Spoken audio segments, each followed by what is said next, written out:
मुख्यमंत्री के प्रधान सलाहकार नरेश चौहान ने यहां मीडिया से बातचीत करते हुए कहा कि सुखविंदर सिंह सुक्खू के नेतृत्व में प्रदेश में कांग्रेस की सरकार को सत्तासीन हुए 1 वर्ष का कार्यकाल हो गया है और इस 1 वर्ष की अल्पावधि में हमारी सरकार ने जनहित में कई महत्वपूर्ण फैसले लिए हैं।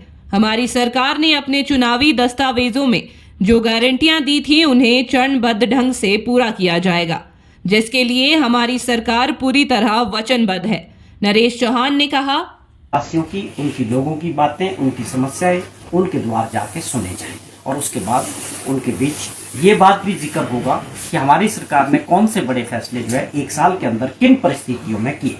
चाहे वो आप देखें कि जो आर्थिक स्थिति थी वो कितनी बदहाल थी, उसके बावजूद विकास की गति लेना लोगों से कि लोग क्या सोचते हैं, गाँव में लोगों की क्या सोच है, वो इस सरकार से क्या के दौरान जो विपक्ष के लोग हैं बार बार मीडिया के जरिए बयानबाजी करके विपक्ष के नेता ये बताने की कोशिश कर रहे हैं कि सरकार ने 1 साल में क्या किया।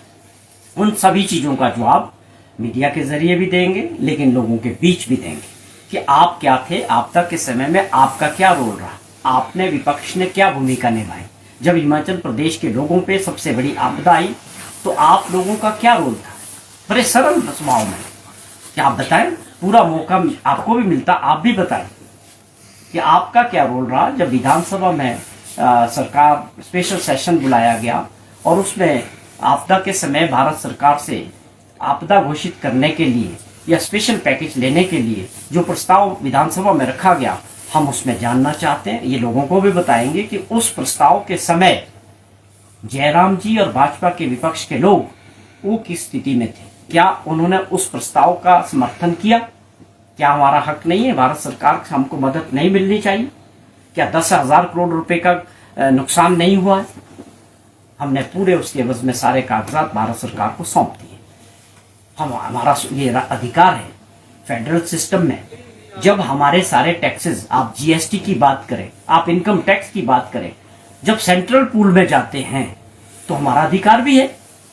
जब हम बुरे वक्त में हैं, आपदा में हैं, तो हम क्यों ना मांग करें भारत सरकार से कि हमारा हक मिलना चाहिए। 10,000 करोड़ रुपए का नुकसान है जिसमें लोगों का नुकसान हुआ है, लोगों की संपत्तियां गई, लोगों ने जानें गंवाई हैं, वहीं सरकारी संपत्तियों का बहुत नुकसान हुआ है और उसकी भरपाई करना, द्वारा से लोगों को राहत देना, ये हमारी जिम्मेवारी है और उस जिम्मेवारी में भारत सरकार का रोल बड़ा तय है।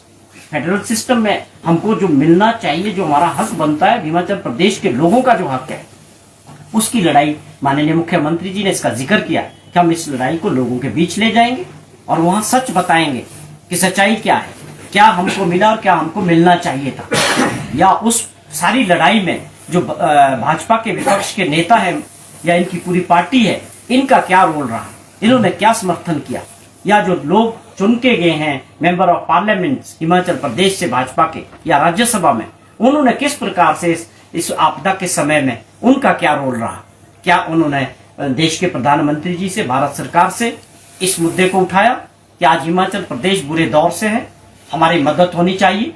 क्या पार्लियामेंट का सेशन हुआ, क्या उनमें इस बात को उठाया या नहीं उठाया, उनको भी बताने का मौका मिलेगा। वो भी अपनी स्थिति स्पष्ट करें कि इस पूरी आपदा के समय में भाजपा के साथ सभी नेता और पार्टी का क्या रोल रहा। तो ये इन सारी बातों का चर्चा गांव तक लोगों के बीच होनी ये निश्चित है।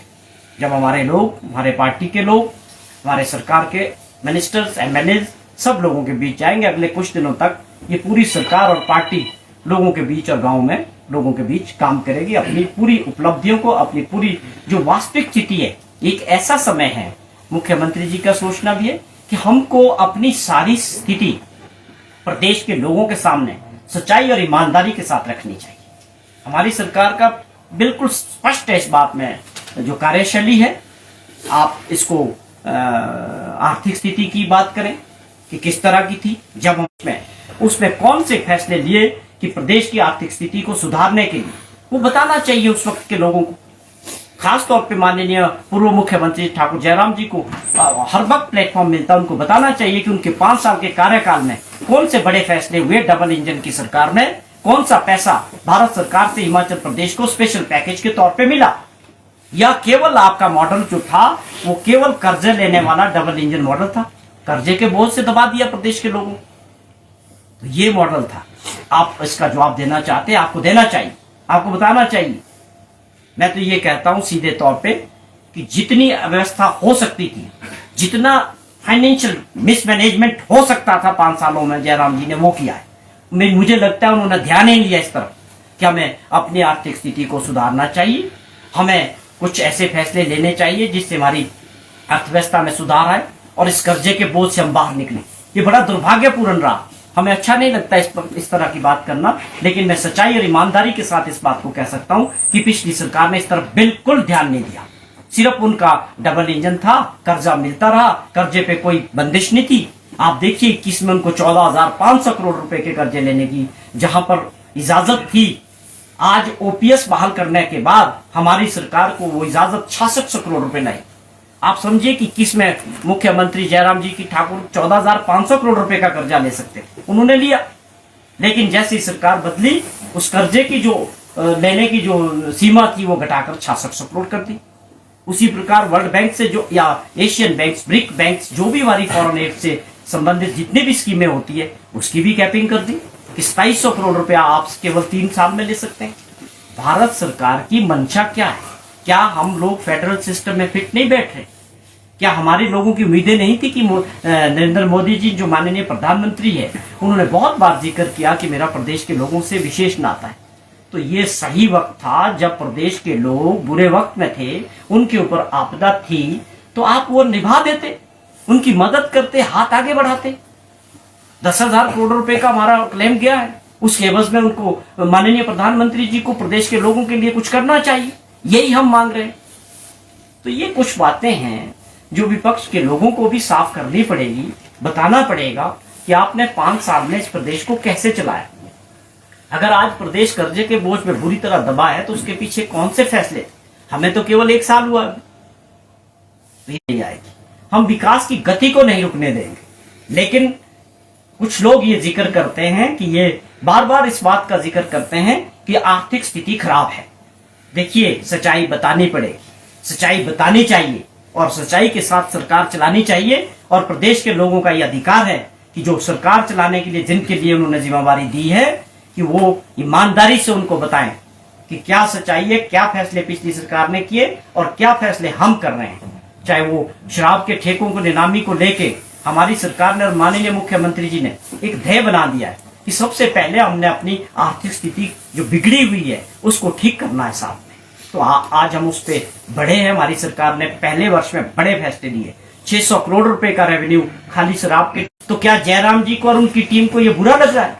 क्या उन्होंने इस विषय को लेके भारत सरकार में कोई लड़ाई लड़ी या मुख्यमंत्री जी से आग्रह किया कि इस लड़ाई में हम आपके साथ खड़े हैं? ये बताना पड़ेगा प्रदेश की जनता को, विपक्ष के लोगों को।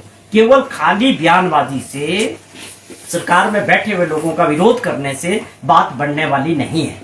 अब आपको बताना पड़ेगा, अगर आपका सुझाव अच्छा होगा, आपकी सुझाव में प्रदेश हित में होगा, तो सरकार इस बात को मानने के लिए भी तैयार है।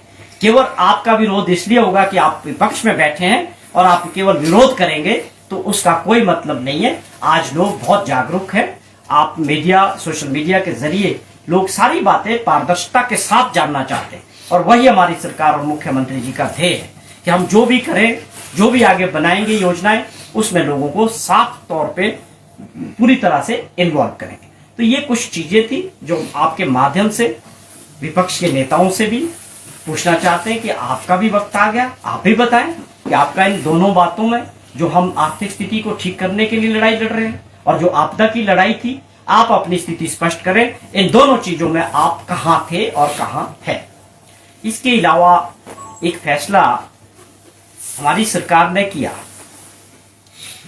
कि स्कूलों में हम कुछ जगह जहां पर हमारी जो मंशा थी उस फैसले के पीछे, उसको समझने की बहुत जरूरत है कि उसके पीछे क्या रीजन था। और फिक्र हमेशा मेरे साथ रहता है। भूषण ज्वेलर्स, अनमोल रिश्तों के लिए। यार ऋतु, आज शॉपिंग करते हैं, पर कहां से करेंगे? मुकेश ट्रेडिंग कॉर्पोरेशन में वैरायटी इतनी कि तुम्हारा दिल झूम उठेगा। लेकिन ये कहां पर है? ये है मेन बाजार कुनिहार में, सब एक ही छत के नीचे। अब इधर उधर क्यों जाना जब अपने शहर में सब कुछ मिल रहा है, वो भी बढ़िया और अपने बजट में। तो चलते हैं शॉपिंग करने मुकेश ट्रेडिंग कॉर्पोरेशन में। तो सुना आपने, आज ही आइए अपने शोरूम में मुकेश ट्रेडिंग कॉर्पोरेशन में सस्ती खरीदारी करके लाभ उठाएं। एक बार सेवा का मौका दें।